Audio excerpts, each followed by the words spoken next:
Hello student, welcome back to my YouTube channel. Student, आज हम लोग सर्वनाम के भेदों को आगे पढ़ेंगे।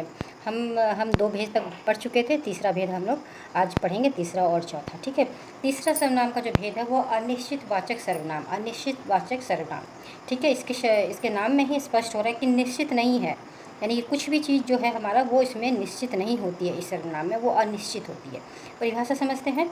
जिन सर्वनाम शब्दों से अपनी संज्ञाओं के बारे में निश्चित पता नहीं चलता है उन्हें अनिश्चित सर्वनाम कहते हैं। यानी कि जिन सर्वनाम शब्दों से है ना, जिस सर्वनाम शब्दों से अपनी संज्ञा, यानी कि जो सर्वनाम शब्द हैं वो जिस संज्ञा को प्रतिनिधित्व कर रहे हैं, जिस संज्ञा के बारे में बता रहे हैं, उसके बारे में कोई निश्चितता नहीं है, यानी कि निश्चितता का भाव नहीं है, ऐसे सर्वनाम को हम बोलते हैं अनिश्चित सर्वनाम। ठीक है।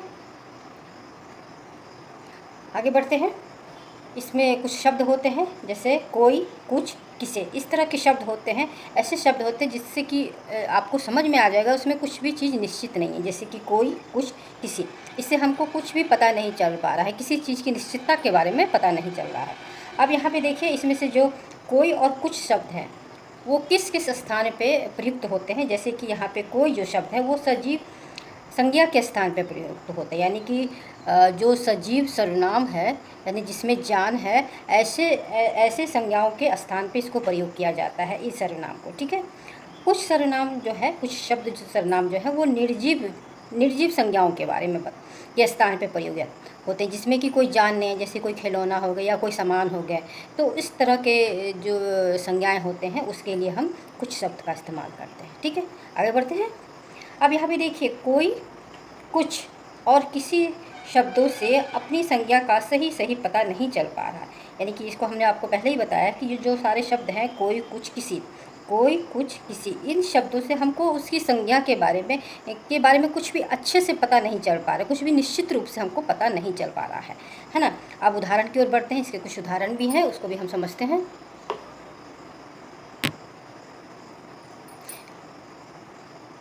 अब आपका उदाहरण है, दूसरा उदाहरण है, तुम में से किसी ने तो यह पुस्तक फाड़ दी।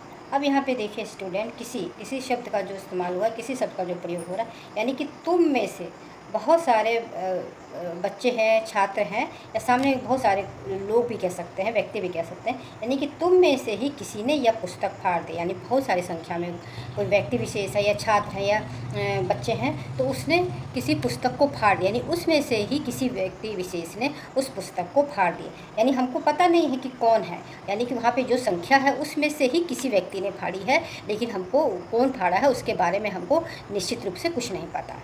ठीक है। आगे बढ़ते हैं। चाय में कुछ गिर गया है। अब यहाँ पे देखिए, चाय में कुछ गिर गया है। कुछ शब्द कुछ भी हो सकता है, छोटे मोटे, या तो कि चींटी हो गया, या मक्खी हो गई, या कुछ सामान गिर गया है, यानी कुछ भी गिर सकता है। हमें कुछ पता नहीं चल रहा है स्पष्ट रूप से कि उसमें क्या गिरा, लेकिन कुछ गिर गया है। ठीक है। इन बच्चों ने ज़रूर कुछ किया है, तभी उन्हें डांट पड़ रही है। अब यहाँ पे देखिए स्टूडेंट, यहाँ पे कुछ जो आया है ना, इन बच्चों ने ज़रूर कुछ किया होगा, यानी कुछ शरारत की होगी, कुछ ऐसा काम किया होगा, तभी उन्हें डांट पड़ी है ना। यानी कि उन्होंने बच्चों ने कुछ ना कुछ ज़रूर किया होगा जिसकी वजह से उनको डांट पड़ी। यानी इन सारे वाक्यों में हम देखते हैं कि कोई, किसी, कुछ, इन शब्दों से हमको स्पष्ट रूप से किसी संज्ञा के बारे में पता नहीं चल पा रहा है। ठीक है। बस एक अनिश्चितता है कि कुछ हुआ है, कुछ गिरा है, जैसे चाय में कुछ गिर गया है, या किसी ने गमला तोड़ दिया है, किसी ने पुस्तक फाड़ दी है। तो इस तरह के शब्द आते हैं इसमें, यानी कि इस शब्दों से हमें स्पष्ट रूप से पता चलता है कि ये अनिश्चित सर्वनाम है। समझ में आ गया, अनिश्चित वाचक सर्वनाम है। आगे हम बढ़ते हैं। चलिए, चौथा है, सर्वनाम का चौथा भेद है प्रश्नवाचक सर्वनाम। प्रश्नवाचक सर्वनाम, इसके नाम से ही स्पष्ट होता है कि उसमें हम कुछ प्रश्न पूछ रहे हैं, ऐसे शब्द जिससे कि हम प्रश्न पूछ रहे हैं। चलिए पहले परिभाषा समझते हैं। जिन सर्वनाम शब्दों से अपनी संज्ञाओं के बारे में प्रश्न का बोध हो उन्हें प्रश्नवाचक संज्ञा कहते हैं।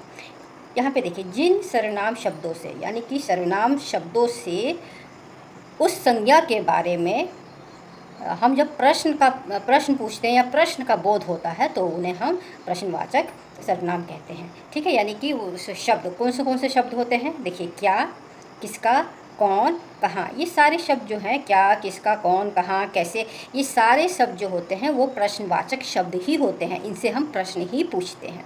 तो जितने भी प्रश्न पूछने वाले शब्द होते हैं उनको इसमें शामिल किया गया, यानी कि प्रश्नवाचक सर्वनाम में उनको शामिल किया गया है। चलिए आगे बढ़ते हैं।